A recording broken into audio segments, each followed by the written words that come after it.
नमस्कार मित्रों, सोलजनी सतयुगा में आप सभी का स्वागत है।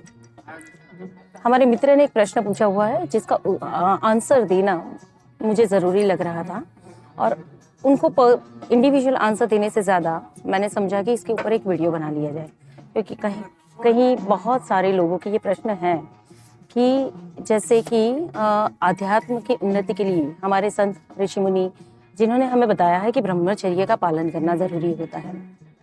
बात तो बहुत सही है कि आध्यात्म की उन्नति के लिए ब्रह्मचर्य का पालन करना जरूरी होता है, लेकिन क्या आप अपनी इंद्रियों का दमन करके जिस ब्रह्मचर्य का पालन करते हैं उससे आध्यात्मिक उन्नति होती है क्या?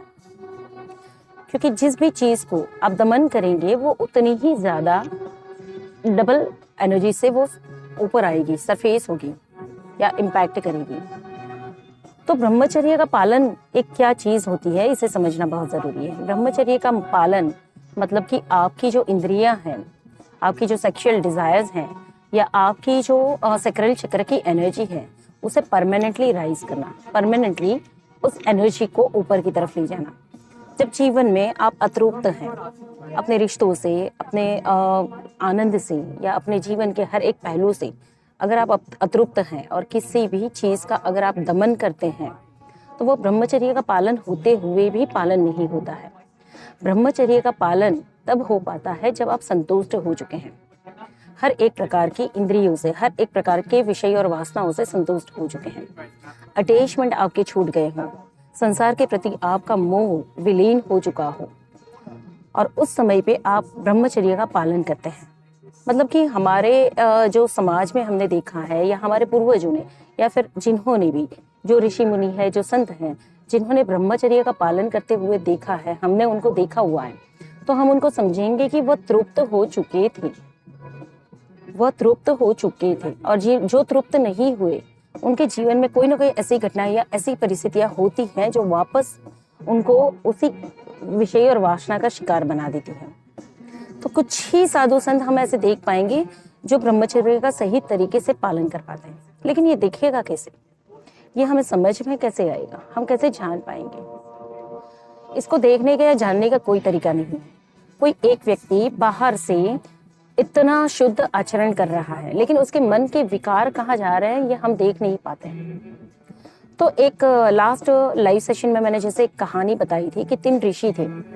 ब्रह्मचर्य के पालन को आप सही तरीके से अगर समझ पाए तो मैं एक कहानी के माध्यम से आपको समझा रही हूँ कि 3 ऋषि थे जो तप साधना कर रहे थे। उनकी परीक्षा करने के लिए एक अप्सरा को वहां पे भेजा गया। अब वो वहां पर आकर नाच गान करने लगी। तो तीनों ऋषियों में से सबसे पहला एक ऋषि था जिन्होंने उस अप्सरा को देखा, वो वहां से उठकर चला गया, वो उसे देखना नहीं चाहता था। दूसरा ऋषि उस अप्सरा को देखते हुए अपनी फट से आंखें बंद कर ली, वो वहीं बैठा रहा, वो गया नहीं, उसने अपनी आंखें बंद कर ली। लेकिन वो अप्सरा बाहर नाच रही थी, बंद आंखों से भी उसको अंदर नाचती हुई दिखाई दे रही थी, यानी उसका वो विरोध नहीं कर पाया। बाह्य रूप से दिख रहा था कि उसने अपनी आंखें बंद कर ली है, वो मोहित नहीं हुआ है, लेकिन बंद आंखों से भी उस अप्सरा का नाच वो अपने अंदर महसूस कर पा रहा था। वही दृश्य उसकी आंखों के सामने बंद आंखों से भी आ रहे थे। वहां से उठकर वो भी चला गया। और तीसरा ऋषि जो था जिसने अपनी आंखें खुली रखी, उस अप्सरा का पूरा नृत्य नाच गान उसने देखा खुली आंखों से, ना वो वहां से उठकर गया ना उसने अपनी आंखें बंद की। तो ये दोनों ऋषि ये तीसरे वाले ऋषि को देख रहे हैं और उसके बारे में निंदा कर रहे हैं कि ये कैसा अबद्धा पुरुष है, कैसा योगी है, कैसा ऋषि है जो यहाँ से ना तो उठ रहा है ना अपनी आंखें बंद कर रहा है, बस खुली आंख से उस अप्सरा को देखता जा रहा है। यानी ये तो जरूर पतित हो गया, इसका पतन हो चुका है नक्की, यह तो अपनी अवस्था से गिर चुका। और जब वो अप्सरा इस ऋषि को रिझाने में असक्षम हो गई, यह ऋषि उसको खुली आंखों से देखता रहा और जब अप्सरा को पता चल रहा है कि इसे रिझाने में नाकामयाब हो चुकी है, वो उसे हाथ जोड़कर वहां से चली जाती है। तब ये दोनों ऋषि इस तीसरे ऋषि के पास आते हैं और उससे कहते हैं कि आप कैसे ऋषि हैं, कैसे मुनि हैं आप, कि आप ना वहां से उठे ना अपने आंखें बंद की, आपका नक्की पतन हो गया, आप इसी वासना के शिकार हो गए। अब तो हमें अपने गुरु को जाकर बताना पड़ेगा कि आपने क्या कुछ किया हुआ है।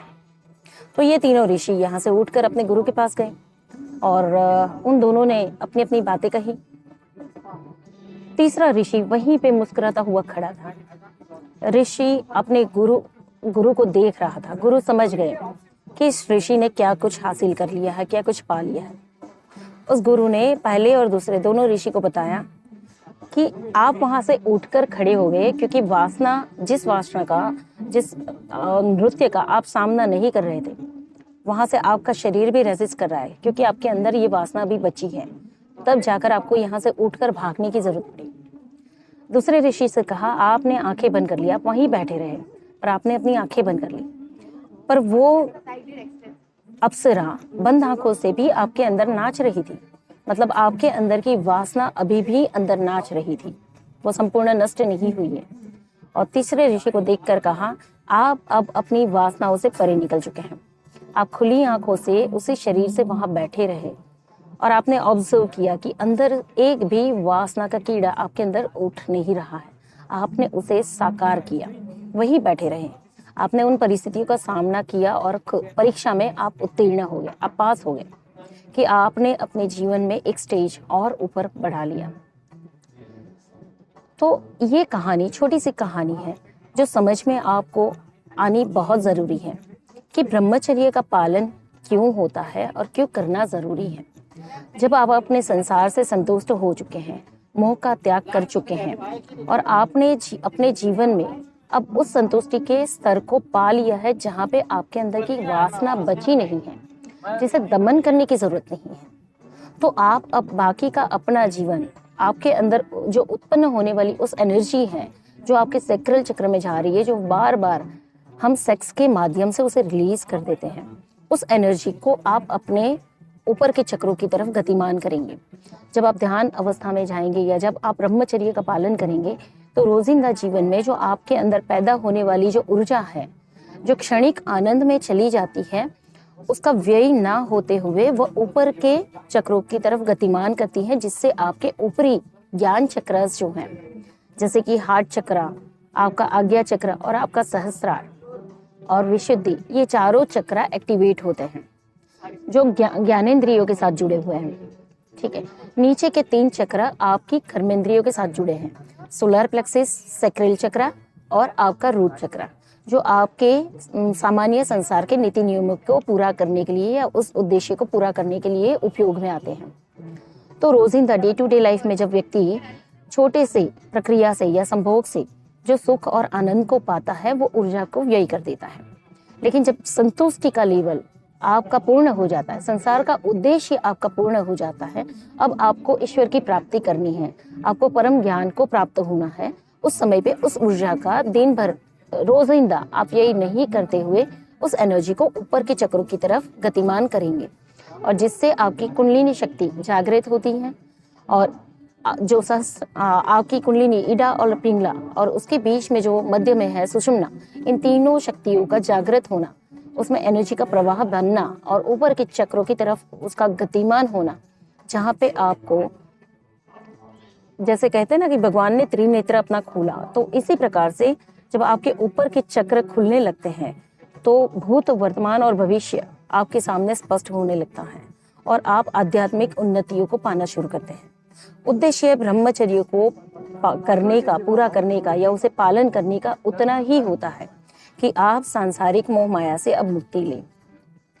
हमसे कई सारी चीजें छूट जाती हैं, हो सकता है हम जीवन में काफी कुछ चीजों को छोड़ सकते हैं, बट ये जो सांसारिक प्रवृत्तियां हैं, जो माया का स्वरूप है, जिसे हम कहते हैं कि पति और पत्नी का सुख या हस्बैंड वाइफ का या प्रेम और प्रेमी और प्रेमिका का सुख, ये सेक्सुअल माध्यम से जो हम फुलफिल करते हैं, एक समय पे उसकी भी पूर्ति हो जाती है, आत्मा संतुष्ट हो जाती है रोजिंदी क्रियाओं से, लेकिन मन कभी नहीं भरता है।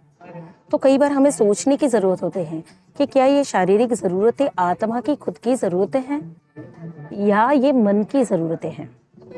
जब हम इन प्रवृत्तियों में जाते हैं तो वाकई ही अगर ये मन की भूख है तो जिस पे रोक लगानी जरूरी है, ब्रह्मचर्य का पालन करना जरूरी है, पर ये सामान्य शरीर की जरूरत है तो इस पर दमन करना जरूरी नहीं है। जैसे कि हम सभी ने ऑब्जर्व किया होगा कि सामान्य जीवन जब जीते हैं तो हम 3 से 4 बार दिन में खाते हैं, लेकिन जब हम ध्यान प्रक्रियाएं या जो योग प्रक्रियाएं शुरू करते हैं तो स्वाभाविक रूप से हमारे खुराक लेने की प्रक्रियाएं कम हो जाती है, भारी खुराक कम हो जाता है, शुद्ध और सात्विक खुराक भोजन हम लेते हैं और दिन में उसकी मात्रा भी कम होने लगती है। यह आपको करना नहीं पड़ता है, यह धीरे धीरे अपने आप होता है, क्योंकि अब आप उस एनर्जी को ग्रहण कर रहे हैं जो आपकी आत्मा की स्पिरिचुअल ग्रोथ के लिए जरूरी है। तो मन की भूख अपने आप कम होने लगती है जो शरीर के लिए उपयोगी है।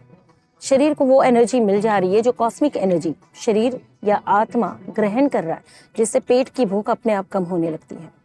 इसी प्रकार से जब उस आध्यात्मिक शक्तियों को आप रिसीव करना शुरू कर देंगे तो शरीर की भूख अपने आप कम हो जाती है।